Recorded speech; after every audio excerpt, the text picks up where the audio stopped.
Welcome to Life Transitions Radio Talk Show with yours truly, Coach Latoya, here on WDRB Media for double the information and inspiration. Happy Saturday, y'all. Happy weekend. Thank you for listening, especially for my folks that come every single week and y'all listening and supporting the show. So want to say a special thank you to you. Let me take a quick moment to thank my past guests, right? So if you missed a show here and there, it's all right. You missed the episode, it's okay. You could go to 7steptransition.com. That's the number 7steptransition.com. Click on radio show, and you can catch up with some of the past episodes. But y'all, thank you to my past guests. I had some guests come in, so talking about their college life, right? Transitioning over into working world. So I thank Destiny and Jalen for talking through those interview struggles and how they transition from trying to secure the bag to actually getting to the bag, right? So thank y'all for that. We had some people come on talking about W-2 to entrepreneurship, right? And that might be something you're thinking about. I'll encourage you to go back and listen to those shows. We had Zanitra and Joe coming on talking about, these were people that have climbed the corporate ladder. They have almost 20 years in the corporate game, right? And so they have transitioned over and started to do some entrepreneurship stuff. So if you missed those shows, those episodes, definitely go back and check those out. So thank you again for sharing your stories to the past guests, and thank you for joining the show. Life Transitions, I came up with this name because it really is just showcasing everyday people going through everyday struggles, right? And sometimes when we transition in life, we think that we're the only ones going through stuff, and we're not. We're not, right? And so I just wanted to take a moment to let you know I named this show Life Transitions because I wanted to showcase all the things that people, the regular everyday people, are doing out there, and how they're transitioning, how they're getting through, how they're getting over the hump, okay? So today, you are in for a treat. I promise you, you don't want to miss this show. You do not want to miss this one today, this episode today. So we are honored to have a special guest here, y'all. And I think I met him maybe 8 years ago, maybe 7, 8 years ago. Woo, we've been a while, yeah. So this guy is the epitome of hard work, the epitome of determination. You're talking about never giving up, right? You're talking about, I'm going to go through some things, but I'm going to come out on the other side. I enjoyed working with him when I had the opportunity, because he brought so much positivity to the team, despite all the things that he was going through. So you are in for a treat. Please help me welcome to the show, Mr. Osadeba Omokaro. How you doing, Osa? I am doing excellent, and I'm honored and thankful to be on the show with the amazing Miss Latoya Counts. Awesome. Thank you. Thank you so much, Osa. So give the people some background. Give us some background on who you are, and kind of a little bit on your family, where you come from. Okay. I'm originally from Houston, Texas, born and raised by immigrant parents from Nigeria. Only one of my siblings born in the States, so I'm considered an anchor baby. I brought us here, I locked us in. Went to Prairie View A&M University, where I studied agriculture, HBCU, PV. Those who know. And then from there, transitioned into the corporate world after a couple of internships, all in sales in some form or fashion, with a little bit of data analytics sprinkled in there. So that's kind of taken me around the nation, from South Dakota to New York to St. Louis to Indiana, Illinois, Missouri, now to Baltimore. I've been all through and up the DMV, but I cover Baltimore now, where I currently live with my wife. Shout out to the wife. Love her. Yes. But that's a little bit about me. Have to. One time. Listen, so Osa, you got it. Let's go back here. You said something that could resonate with a lot of listeners, and your immigrant parents, right? Mm-hmm. So let's talk a little bit about your background and you being that staple child, right? You being that one that, got them solid here. What did that mean for your family? So for my family, it meant that we had someone who was it's like a chapter flip. We went from being a part of one country completely to now having a foot in the door in a new place, in a new home. For my oldest brother, it meant having daycare responsibilities. For my mother and my father, it meant we have to get acclimated to this new system. Mm-hmm. And then it also, for me, meant there's a lot of weight on what I have to do to make sure that, I become the dream they had. So. Yes. And tell them a little bit about your mom. I love your mama. I just my mama is the type to say hello to everybody, no matter if it's a work call. she's the type to show love and share love, and that's where I get my smile over my face from. I'm my mama's twin. My mom started out here as what you would call the people who clean up the rooms at the Motel 6. Mm-hmm. The maid worked her way up from there to go to nursing school, became a nurse, and has been establishing breadwinner in her part of the family for a very long time. Mm. She is one of 17 children, the baby. My dad's one of 21. So shout out to them Africans. What? Yeah. Shout out to them Africans. They busy over there. They're busy. We get active. I have none. I transition the dream. Oh, shout out to moms for sure. Love your mom there. So, all right, thank you for sharing that with us. So, tell us about Prairie View. Listen, I'm a rattler, a fellow HBCU. I know what goes down on those campuses. So, tell us about your time at Prairie View. So, transitioning from high school and getting to college and having that experience. Share with us some things that happened there. Prairie View is a dream that I stumbled on. It was an amazing campus. It's the highest on the hills of Prairie View, Texas, like a lot of HBCUs. Mm-hmm. But my transition to Prairie View was interesting because I came into Prairie View with a low expectation for education. In Texas, I dealt with a lot of different things in high school. I was a little bit of a trouble youth. Not the reason why I chose an HBCU. I really didn't even know what an HBCU was when I came to Prairie View campus. I just liked it there because of the energy it gave me.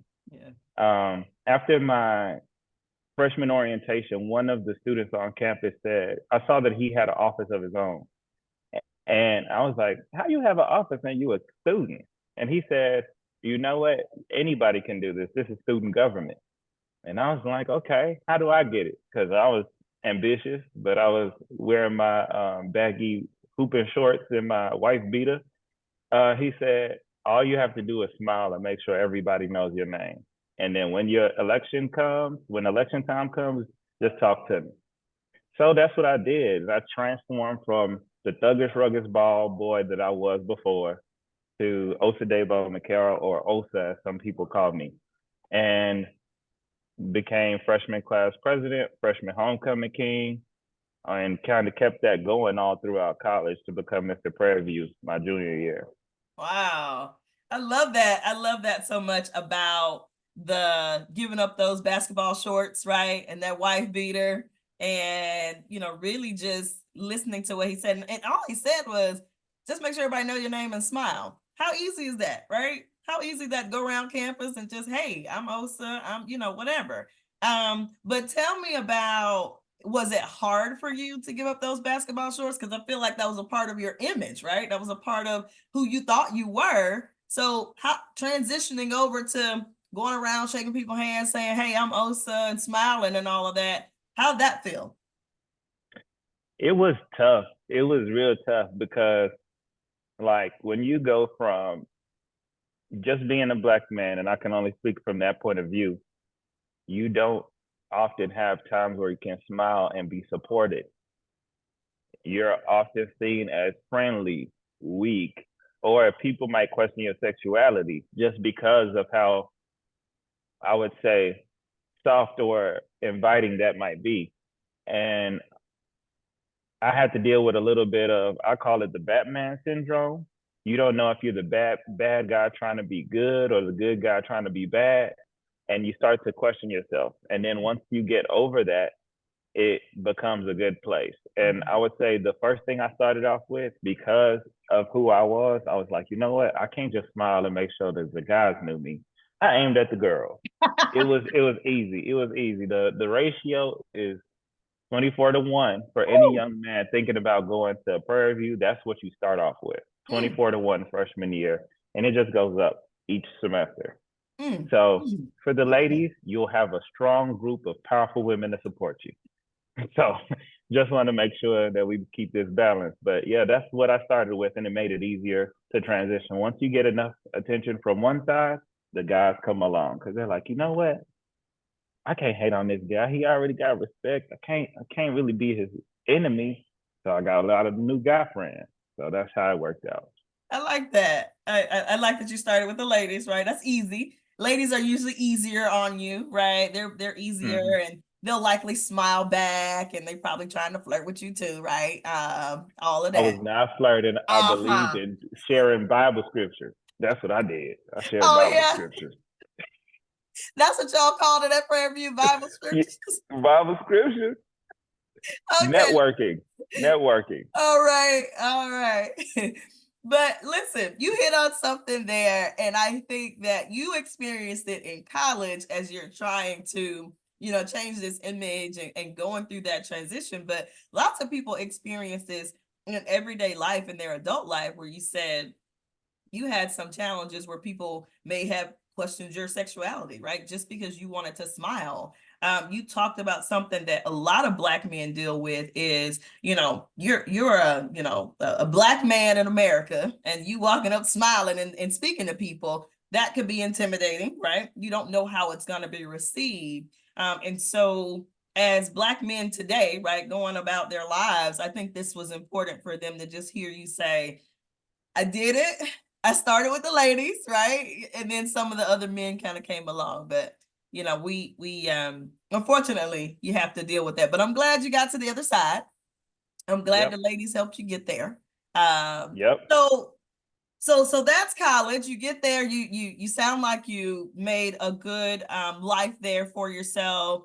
Kind of matriculated through SGA, Mr. Prairie View, all these other accolades that you were able to get.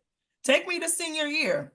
Mm. What's going through your mind senior year? What's happening there? You might be the man on campus by now. So, with all those smiles and handshakes, but what's happening in your mindset of getting ready to leave Prairie View? A lot of things actually. After doing so much, and I said I had 3 consecutive internships with the same company. So each year I was given more and more responsibility where I felt like, okay, this is where I'm going. I just have to maintain. I actually pledged my junior year and my senior year I was an alpha. So I'm going full throttle frat on campus, and I'm just like, you know what? All this hard work that I did, I need to reap the benefit. I need to reap the reward. So I want to party. I want to enjoy myself, but responsibly. I'm living off campus. I'm doing my thing, but I also had a huge fear of leaving my safe space. Mm. Like college was a place where I've lived a way that I've never lived in my life, in a with people that I know I won't be around in the real world. And I knew, luckily for me, I had internships that established that in my life, letting me know what the other side looked like. I mean, South Dakota looks nothing like Prairie View. So I had that, but it was still just a little bit of fear and anxiety. And then also just making it through the hardest level courses that I had, which were I didn't have as many, but they were hard courses. And I had some professors that was like, yeah, this ain't gonna be no cakewalk. If you don't take this seriously, I will fail you and you will stay here. So And you know, that those was HBCU professors, they do not play the radio, okay? Those are like they having parents on campus. They're like, no, no, no. they worse than parents in some cases, because at least you know your parents is like sweet spot. Yeah. Them professors sometimes, there's some that are gonna love you ridiculous. Like, just, I'm gonna get you through, baby. All you gotta do is try. But then you got those that be like, I'm going to throw the book at you. Yeah. So it's like you gotta figure it out. But And they were getting you ready for life, though. That's how I saw it. It was like, I had a couple hard professors too, and I was like, my goodness. But now that I look back, I'm like, oh my God, thank you. Thank you. Right? I'm sure you feel the same way.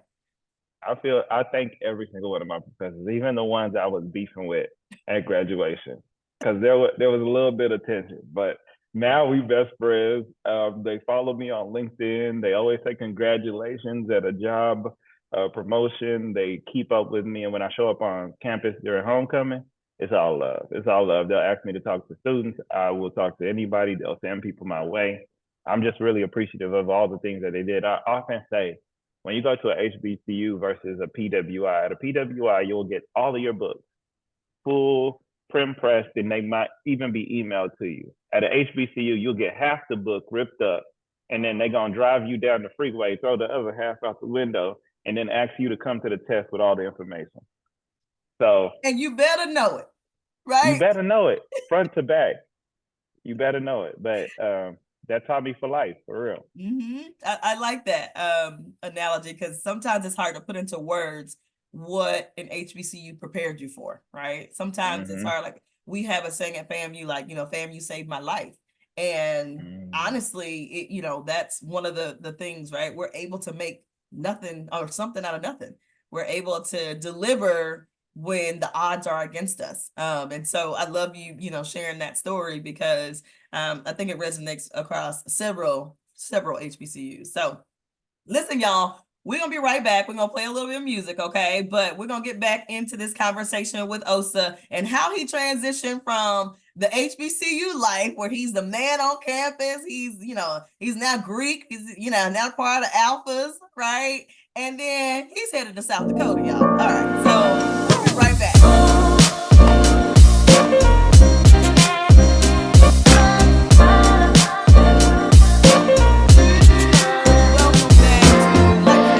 Radio with your girl here, WDRB Media, Coach Latoya. This broadcast is brought to you by 7-Step Transition, a team of coaches focused on personal and professional development. You can contact them at 7steptransition.com. That's the number 7steptransition.com. Or you can follow us on all social media platforms at the number 7steptransition.com. You can expect to break through barriers and unlock your true potential. So let's get back into this conversation with Osa. We've heard all about these transitions from childhood to Prairie View. So Osa, take us to that first job. We heard about these internships. So take us to that first job. You're leaving Prairie View. You're on the way out of this college life and into the real world. Okay, for sure. So my first job was actually in Mount Carmel. Actually, it was in West Lafayette, Indiana, where Purdue University is. And it was with a company that was formerly called Monsanto, where I was working as an associate territory manager, representing with 2 sales representatives that was working with me, or we called seedsmen at the time, because they sold corn and soybeans to fellow farmers like themselves. Going there was tough. I got there in December. Actually, I got there in January. So it's my birthday month, and I'm from Houston, Texas. So I've never been in snow quite like that. It was negative 20 degrees when I showed up in Indiana. I got to Indianapolis, and then I drove an hour to West Lafayette in a rental car, Silverado, in the snow. Never did that before. And then on top of that, I also negotiated my living situation while I was on campus in the earlier semester. So I got to my on-campus living because I chose to stay in like off-campus living that was fully furnished, but it was also on-campus living, so they had different stipulations, and I found that out when I got there. And then when I got there, I signed what I originally signed up for, which was a 6-month lease, and they said we are now under new management. You now have to sign another lease with our new managing partners that started January 1 that they didn't tell me before I got there. So I signed 2 leases, one for 6 months and then one for a year on top of the 6 months. That cost me about $15,000. Oh my goodness. Yeah. Wow. Wow. So a lot of That's things that were thrown at you from the time you set foot in Indiana. First of all, let's talk about this Houston to the snow, because I got some folks in Houston that's probably like, wait, what now? Because I know y'all don't know nothing about it, nothing about it. no clue. Uh, The Houston shuts down at 26 degrees. At 26 degrees, our electrical wires freeze, our pipes freeze because they outside the houses above ground, and we have to put towels around them. I was in -20 when I pulled up. Snow, ice on the ground. I damn near broke my back slipping. Luckily, I had my young knees, oh, but some young knees. young knees. You know, Megan Thee Stallion went to Prairie View. We get those vibranium knees there, going up them hills. But Oh man. So you got hit with so much stuff as soon as you got there, right? yeah, Tell me about your mindset. What was going through your head? first thing I thought was, man, did I make a bad decision? Mm-hmm. Yeah. And I was like, I knew going into the real world, it was game time. It was like, okay, you don't got all these people that's gonna support you. Nobody knows you out here. I don't care what you had before. You starting over at 0. Mm-hmm. Make it work, Yeah. because you ain't going back. Mm-hmm. And that was my mindset. But at the same time, I was like, could I have made an easier decision? Couldn't I have found a place in Dallas? So like I Florida. could have took Florida. I mean, Oklahoma, New Mexico, any Louisiana, anything next door. But no, I had to choose, and I would say I'm a glutton for punishment. That's what has often been said. But I also believe truly that you do not become better by doing what's comfortable and what's convenient. You have to push yourself to the edge and prove to yourself, no one else but yourself, that you can get it done. Yeah. And I did that. But it did suck. I'm not gonna lie. It was tough. I did not appreciate the and also going to Indiana, I went from a place where I was supported within my race to a place that did not see anyone like me. I know for those that are listening, y'all don't understand that my skin matches my shirt and my beard pretty closely. Like, I'm nowhere near any other different version of a black man. So when they see me, they know that I'm a black man. And in Indiana, it was heavy because there weren't a lot of me there. Mm-hmm. So Mm-hmm. that was another reason. But I like I said, I've been in agriculture since I started my freshman year. So I've known, and in my internships, I went to places where I wasn't there either. So it wasn't that hard, but just the treatment on the actual job was different than being an intern. People, I was told, I would say 2 months after meeting what was my manager, who actually was my associate, but was described to me as when I got there as my manager, because they didn't know how I would handle myself in the role. So I was misguided by my manager at the moment. And I found that out at the end of the year on my reviews with my HR team, who told me how I was sent there and what I was sent to do. And that was unfortunate, but it was the case. That associate slash manager told me, if I find it tough here, because I was working I was helping him pick up some product from our customer in the cold in a barn, and I saw snowflakes falling, and it was -25 that day. And he said, if it's too cold for you, oh, so you could take yourself back to Texas. What? Wait a minute. Yeah, Really?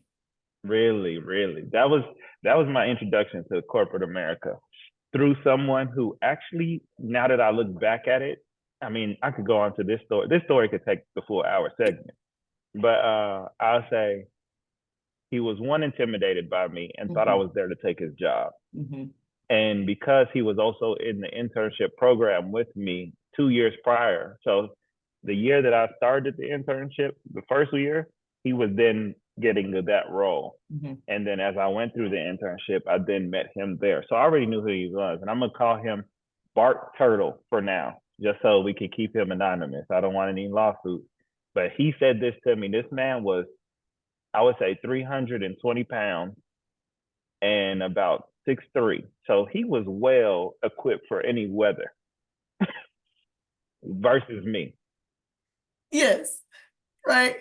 But my thing is the setup, right? Because what a lot of people don't understand is that being Black in the corporate America world, lots of times you getting set up, right? And I always tell people, I don't care how comfortable someone makes you feel.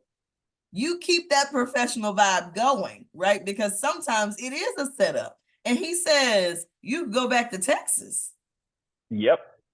He was he was a guaranteed farm boy. And another thing about my role as a salesman, you're often in field sales where you're out on an island, where you don't have HR, where you can just go over to the next cubicle and say, "Hey, I don't feel comfortable here. Can you move me?" No. As an intern, you often sign contracts saying that you're willing to move anywhere, and then you're bound by those bonuses or gifts that you get, such as a company car or a move-in relocation stipend for 1 to 2 years, dependent. Mhm. So I knew I didn't have a way back, but I also thought to myself, man, this man must be living tough. He probably ain't getting no love. People probably don't like him. So I'm okay. I can make it. And that's the crazy part about it is that I'm glad you have that mindset. This is why I love working with you because you always saw the positivity and you were very optimistic about situations happening. But it's so easy for us to slip into something else when we're get approached with or someone what they say coming at you, right? When someone's Mm-hmm. trying to take you down, they're just kind of like poking the bear and they just want you to explode. And I feel like a lot of minorities deal with that in the corporate world. It's like they get these, they're like just poking the bear. I'm going to say this here. I'm going to, do that there and see if we can have this big explosion, right? And see if we can get you Exactly. to truly, just kind of go off. And I love that you said you didn't take it personal. You're like, you must be going through something. I'm just going to keep going here. And that is so good for you. However, to all the listeners out there, if you can find that, right, you will go so much further in life if you can find that part of you. So when you're getting attacked or you feel like someone's coming for you, especially in the corporate world, but you need your job. You need those benefits and bonuses and all them good things that that comes with it. Don't let somebody push you like he was trying to push you, Osa, to get you to go back home, because that's their ultimate goal. They don't want you in the space. They don't want you taking Exactly. space. Exactly. I mean, I found out later working there that he said he had somebody else that he wanted to be there with him. I found out later that from he took me to an event, a customer event, and one of his friends was there that found me as the most interesting person. So he started clinging on to me for the remainder, I would say the next 4 months before I got promoted. And he told me, he was like, you know what? Bart actually didn't know how he was going to react with you being a black man. He said, he told me that, and he said he actually felt uncomfortable with you. Mm-hmm. And when I heard that through the friend, I was like, it makes sense. Mm-hmm. And just to even give you context of like that moment where he said, you can take yourself back to Texas, I remember my response to him was, you know what? As I see these little flakes coming down, they look a lot like sand. So I'm gonna just imagine I'm on the beach and we're gonna Mm, get this done. And mm. he said, and I thought to myself, it's because you can't take your shirt off there. And I was like, you know what? I'm gonna get mine the way I can.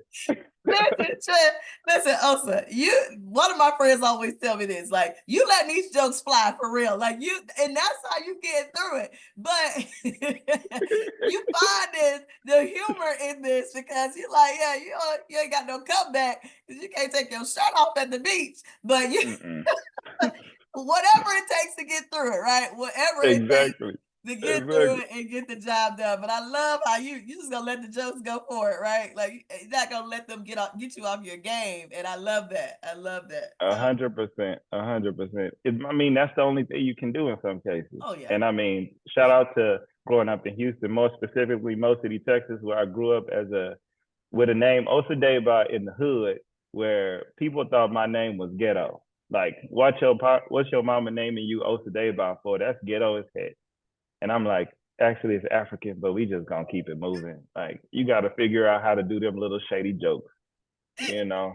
And you was taking them too, and probably was dishing them right back out, right? So I was doing a little something different. I was using hands. I'm sorry. We don't condone that. We do not condone that. Okay. Shout out to Prairie View for transitioning me. You know, 7 steps transition. Matter of fact. There you go. Get through those transitions, y'all. Get through those transitions. Listen, the hood will put some skin on your back, for real. The hood will put some skin on your back, and that's why people always be like, "Ooh, y'all don't know where we come from." But we've transitioned. We have transitioned. Okay, we've done some good stuff there. So, all right. So take us to, you're in this job. You're in Indiana. You're getting ready to apply for and receive a promotion on this job, right? Something that they didn't see coming, right? This is something that your boss or associate didn't even really want for you. Tell us about that transition and how you got there. Well, luckily, within all sales roles that I've had, they have these things called national sales meetings where all the sales teams come together. And like I said from my earlier story in college, networking was something that I learned my very first day. And I can always leverage my story. And I learned within my internships how to highlight, what I was doing for the business. And because of who I was at Prairie View, learn how to understand the business, fully understand the business. Whereas my counterparts would only focus on like how they got their day-to-day tasks done. I would look at the business and say, you know what? Overall, I can tell that we're down 20 million as a company, and this is how it impacts us in this region. I understand that this is what I have to do in my territory. And when I would say things like that, it would get attention from the right people. Yep. Where they'd be like, okay, I don't have my managers would sometimes be surprised. My regional managers would sometimes be surprised because I wouldn't say much at the beginning because I was also the only Black person out of a team of 800 salespeople. So that was, and like I said before, I'm pretty dark skinned. So they always knew who I was and I never knew who they were. Yeah. And I had to highlight the good things and then just whisper my aspiration. Like, I'm just here, until I find the right fit for me. And I'm definitely doing what I can to make sure my team is successful. And I would always talk up Bart, even though he did negative to me. I would talk up that because what that did for me was it showed that I was a team player. Yep. And then when they had to come back to him and tell him the great things I said, it made him look kind of awkward if he didn't say positive things too. So it's a little bit of a game. I don't think it's for everybody, but it leveraged me into my next role in Mount Carmel, where I had got 3 sales representatives originally. I recruited one more, and then I was tasked to like rebuild a territory. So I often say within my career, almost every piece of my career, I was thrown in the mud and I had to come out shining. Pretty much. Every single role I probably ever had was just like that. Yeah. So you never got it on a silver platter, huh? You never got it just all nice wrapped with a nice bow on it? Nah, I think a wise man once said the presentation was filet mignon on a trash can lid. And that's how they served it to you, huh? Yeah. That's how they served it to me. They made it look pretty, Yes. but it was still coming out the trash. And Yeah. I turned it back into what it needs to be for I real. know that's right. That's right. Because Hmm. that's what you learn how to do, right? You learn how to play that Exactly. game, right? You learn how to make nothing Hmm. out of something, or something out of nothing. So tell us, so you've had several jobs, you've been able to kind of really build a great corporate career. So tell us what happens after you excel in this role there, and then actually start to look at other companies and start building from there. I will, but I'd be remiss if I didn't mention this. When I took on that role in Mount Carmel, I hired another sales rep. I was met with some real tough challenges. I remember one of my largest customers told me, Osa, and they called me boss in that town because the people, that was a heavily agricultural town, and the people who were doing the most business were my sales reps Mm. that reported to me. So I'm 24 years old, and my reps are 31, 32, and my average customer is about 55 to 60. And my largest customer said to me, Osa, I would be less surprised if you were a bear instead of looking how you look to take to do business with me. And that was just, I know that sounds crazy and I know it sounds disrespectful to a lot of people.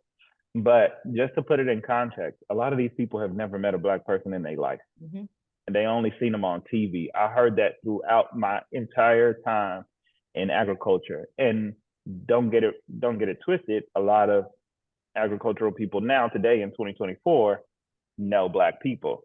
But during that time, I understood where he was coming from. He's 60 in this town, and that's what he knew. But even though I had those types of relationships, even though I grew that business 3 times, so 332%, and I was on top of my game, I was laid off because our company had a $12 million hit and they were cutting headcount. And they used a couple of things to say to me. They said, my most senior team member said, the last one in is the first one out. Another team member said, you know what? I'm going to just keep it honest with you. All of us here are related to the people that we were working with. All of us, if something happens to us, the company will take it a different way. You're the softest hit, even though you're doing the best. And that hurt to hear because as a person who's achieving, I felt like, what's the point of all this work if I still get touched? Well, how do I protect myself? I'm not going to be related to anybody. I'm not going to have an uncle that's going to save me. And if my work can't save me, how do I save myself? Mm. That was a hard lesson to learn. Originally, after the layoff, they even gave me a great severance package. But at the moment, I didn't even understand what a severance package was. I would rather have the job than have the severance. Yeah. But either which way, I transitioned out of there. And Well, I was hold on, actually, wait a minute. I'm glad you brought us back because you said some really good things there. Nepotism is real. mm-hmm. And I think some people don't understand, the level and how deep it goes, even with larger companies, right? But nepotism is real, and that was your first, I think, encounter with it, and I think you've seen it again throughout your career that you've gone. But I just want the listeners to understand, this is real, and some of you may have been in the same situation where you were not picked because your last name is not such and such, right? And because you're not related there. So thank you for sharing that, because that sounds like, you were up here. You were killing it, right? You were highest performer. You've got even people, customers telling you that, that you're being successful in their town. And then they bring you down so fast, right? They bring you down so fast. And a lot of people deal with that. and because a lot of people get laid off, they get that termination letter or whatever that is, and it's hard to process stuff in that time because you're going through all these emotions. You're upset because you're like, I didn't work my behind off. I've done this. I've recruited this team. We have made so much money for the company, and now you're gonna lay me off, right? And so a lot of people in the moments, like you said, they're giving you this nice severance package, but you're like, okay, I can't even process it right now because I've gone through all these emotions of trying to build myself, trying to do the best I can for you, and then you lay me off. So thank you for sharing that. I know that was tough for you. But how did you land? How did you land? Surprisingly in your hands. Surprisingly in your hands. I would say I took about 6 months where I told myself I'm going to go get my MBA. And funny enough, I had a conversation with my father about 5 months in. I was living in St. Louis with my uncle, and I was working on like the MBA program. I was a personal trainer. I started my first business as a personal trainer. I was working with Home Depot regionally. I transitioned into Home Depot, and I thought the stock was good, and it got better, and it still is a good stock. If I'm not telling anybody I make financial advice, so that's my disclaimer. But if you want to check it out yourself. But overall, I was there, and I met a young lady by the name of Teresa Clayton, one of my closest friends to this day. And she told me that they had a role at her company in New York, and she met a guy by the name of, I'm gonna say, Brad Cherry, who told her, hey, if you got anybody, let me know. We can't find anybody to fill this role. So she brought me up, and I had an interview in like 2 weeks. And from that interview, I thought I did well, but I was told that I'll be on the bench. I was on that bench for another like 5 months. And that was kind of agonizing, but I was then offered the role, and then I was moved out to New York.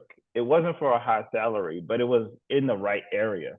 I was like, I'm done with all these agricultural places. I'm gonna go somewhere where I think I can be successful. And yeah, New York sounds tough to a lot of people, but I'm social, so it was the place for me. And I excelled. I excelled, and I had a great manager. It's my first time with a Black manager who really supported me, who gave me nuggets, but at the same time challenged me. And I had a team of other people who were relatively green. And because I'm Black and I looked the way I looked younger than I was. So it helped me in conversation. And it also helped me in New York, where people just really respected my energy. They respected my professionalism, and I was able to excel. I covered Manhattan as in all of the 5 boroughs. So I covered Staten Island to Hamptons, and then Harlem down to Wall Street. I went through manager changes. My first manager was an elderly white man, and he was a good father. I would say if you looked at him and you talked to him, he was like, he probably was on The Sopranos or on Godfather, somewhere in the back scene selling pet food. So he was a good guy, and he really helped me excel because he had respect. G was Yeah, good. G was good. A good mentor to yeah, me for sure. yeah. You knew him as well. I hide the names, but great man. Yeah. Yeah, he was good. Okay. So listen, so the elephant in the room is that Osa did report to me and I was that manager after G retired. But listen, Osa had some adversities and some real challenges in New York. Like he being real cool right now, saying, Oh yeah. he had a good life, and he did. He was Mr. Party Man, and he's very social. He was able to get the job done for sure. I mean, there were some challenges here and there, but he had some obstacles there. First of all, the living situation. And coming from Houston, y'all got to understand, this man is from Houston. He already done dealt with South Dakota, Indiana. So the weather wasn't really the issue in New York, right? It's just the whole roommate situation, the living situation. I mean, like a grown man, it's like, but what is, people really live like this. So I think you'd be remiss not to tell them the culture shock of the whole like living situation, because people think like, oh, I can go to New York, I'm gonna live in New York, I'm gonna, live here. And you get there, and you're like, oh, so my salary can afford this room. Okay, not even the full house, right? Nah, So nah. I only lived in rooms in New York, and I lived in a room in Long Island with seven other roommates with no, with six other roommates with six other rooms in a two-story house. That was crazy. It was actually, we called it the United Nations because one was from France, one was from Bombay, India, another one was from Dubai, another one was from Ohio, and another one was from Switzerland. And I think I'm leaving one out, but we probably never saw them. But all I know is these people wrecked my pots because I paid for the pots in the house. I'm so they would make crepes and scrape them using their forks. But either which way, that was my first day. Then I moved to Queens, and in Queens, I lived with a 51-year-old personal trainer and a young man from, I would say he came from Pakistan, and he was in IT. And these were my two roommates. It was a nice house in Kew Gardens. Like it was a $2.5 million house, but the room was tiny. That's just how it was just a box. Yeah. with the box. But in New York, you can make it happen. If you've lived in New York, this is a common story among people probably twice both of our age. Yes. For real. Yes. Yes. So, okay, so you're doing great in this career. You're making moves, you're getting promotions, you increasing your salary, right? Tell us how you landed where you are now. Okay, so funny enough, from that role, I was then transitioned into an analyst role where I got my first opportunity to have competing offers. So I had two competing offers, one offer to Philly and one offer to Forum Park in New Jersey with Gerber, and then the other one was with Purina. I took the one with Gerber because I felt like it was a new opportunity with a new company underneath the umbrella of Nestle, and I felt like it would challenge me in a different way and help me access a new network. I took it. It was a tough one. I covered the entire East Coast, all the data for Gerber to process up to the directors to make pricing and sales decisions. And I spent those were like 16 to 18-hour days behind the Excel sheet. And through the winter of New Jersey, the company then was transitioned into Arlington, Virginia, where I then moved with the company. And then I took a role with the medical team. So I became a medical sales delegate, went back to the sales space, got from behind the computer and working at HQ in Arlington and took over the Mid-Atlantic. From there, I worked until I was headhunted into Thermo Fisher, where I am currently. Took on a role as a health system specialist, covering large health systems and hospital systems. Didn't want to work in the medical field. I fought it my whole life, and then I ended up here. And then from that role, I did that for a year, and then I became a regional account manager. I went from Maryland down to Georgia, working with FQHCs, large hospital systems, and regional reference labs, helping them build their immunodiagnostic portfolio. And then from there, I came over to the RSD side, which is a distribution network for Thermo Fisher that distributes all 3 million products with about around 2,000 vendor partners. And I'm here in Baltimore covering Johns Hopkins. Wow. And some biotechs. And McCormick Spices for all those who like flavorful food. Yeah. Cookers out there. I love that. I love the matriculation that you of your career. And I know you kind of went through that, step by step, but what I like about it and what I want the listeners to understand is that each of those moves, right? Osa attacked it with determination. He attacked it with like, hey, listen, I'm not giving up. So if you've been listening to the show this whole time, you understand that this man does not give up, okay? No matter what you throw at him, no matter what type of adversities. He has dealt with some manager issues, as you heard, right? He's dealt with team issues. There are gonna be issues, there are gonna be problems, right? You just have to find your way through it, because there is light at the end of the tunnel, right? So I want, thank you for taking us through that. We're going to take a quick break and come back and wrap up with Osa. We'll be right back.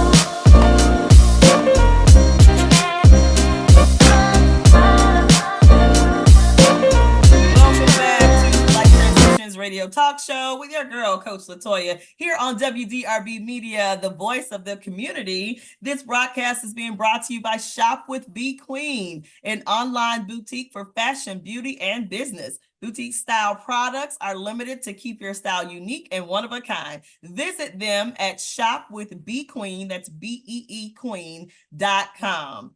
All right. So, Osa, thank you so much for taking us through all of those transitions. Definitely enjoyed having you on the show. What else would you like to share with the listeners today? Thank you so much for the opportunity again. It's just a great opportunity to, one, communicate with you, but then also to share the story. I would say I definitely want to let, if there's any Black men out there that are wondering about what corporate world looks like and what transition looks like, just know, if I had one lesson that I learned through it all, is make sure you keep your success in your hands. Don't leave it up to chance. Don't believe that your talent is going to get you there. Don't believe that this person is going to get you there. Work your hardest in every situation to make sure that happens for you. I would also say that there's a couple of other things that I do outside of work. Husband, like I mentioned, I'm also a founder and I would say director within a nonprofit called Dead to Silence that's dedicated to education and awareness of any mental health issue. We create and provide platforms for anyone with any issue that they would like to be highlighted radically. If you would like to follow, you can check us out at deadthesilence, all one word, .com, or you can follow us at Dead the Silence on Instagram. And if you have the time, you can also follow us at Dead the Silence within TikTok and Twitter. So that covers us with all of the Dead to Silence. And if you have anything that's going on with you, please follow up with a mental health professional. Mental health is very important. Didn't touch fully on that, but if you follow us on the page or on the Instagram, you can see what we got coming up. We do have a festival in July that we are planning and putting together. So looking forward to having everyone there. It will be in New York City. Yeah. Thank you for sharing that on Dead to Silence. We got a couple minutes here. Can you tell them how you got involved with Dead to Silence? Oh, for sure. So Dead to Silence actually happened between me and one of my best friends, my brother, Anthony Duncan. So when we were younger, actually my junior year in college, his sister, who was like a little sister to me, committed and was successful with suicide. And it affected me in a way where I kind of locked myself in a room while I was Mr. Prairie View for 3 days and nobody really noticed. I didn't use the restroom. I didn't eat food. I didn't talk to no one. And I mean, it's easy to do when you travel during the year. So people might just think you went out of town for a little bit. And when I came back out of my room, I acted like nothing ever happened, but I was really dealing with a lot. Anthony himself, he went through a whole year of, I would say, depression, but we didn't talk about this as brothers or as friends until after we already graduated. So this is 3 years after the fact. And then we're finally sharing while I'm living in Indiana, talking about my woes as an adult. So, and then I just have better perspective. But from that moment, we realized, more people need to be able to talk like this. More people need to be able to speak on the things that are going on inside of their minds, because anything could happen to either one of us and we wouldn't have known until after the fact. So Dead to Silence is about just speaking, using your voice to bring what's in your mind out, because often that's therapy in itself. Yeah. So, and we create platforms such as we had Trauma at a Traffic Stop for young African American men who dealt with wrongful identification and mistreatment by law enforcement. We've done forums where we brought 6 clinicians to a restaurant in Houston and hosted 160 people within the city. It was even highlighted in the news, where we were able to share with the community what clinicians actually deal with and go through and how they can work together. We had ages from 6 to 76 in that room. Yeah. We also hosted a festival last year. We worked with Gutman College and the SUNY system to do love workshops, and we do that, and we plan to expand on more things. And there's other things that I haven't mentioned, but all of it should be documented on our Instagram page or our website. But Okay. I fully care about it. I don't get paid. It's a nonprofit, so y'all got to understand that this isn't something I'm doing to try to ball. It's something I do out of passion, and it's something that I believe that everybody needs, which is a therapist. Yeah. Thank you so much for that, Osa. So please, y'all, follow them, Dead to Silence. Mental health is so important. And I know if you have dealt with suicide or you may be thinking about that, please reach out, right? You are not alone. There are so many resources out there. So Osa, thank you so much for coming on the show. Thank you for sharing your transition stories. And thank you for educating us on Dead to Silence and how we can support. So thank y'all for listening today. This is Life Transitions Radio Talk Show with yours truly, Coach Latoya. Be sure to follow me on IG at 7-Step Transition. Same with Facebook to stay up to date on our live broadcast. Tune in every Saturday on Apple Music, TuneIn Radio, or at WDRBmedia.com and click the Listen Live logo. We are WDRB Media, the voice of the community, and we will see you next week.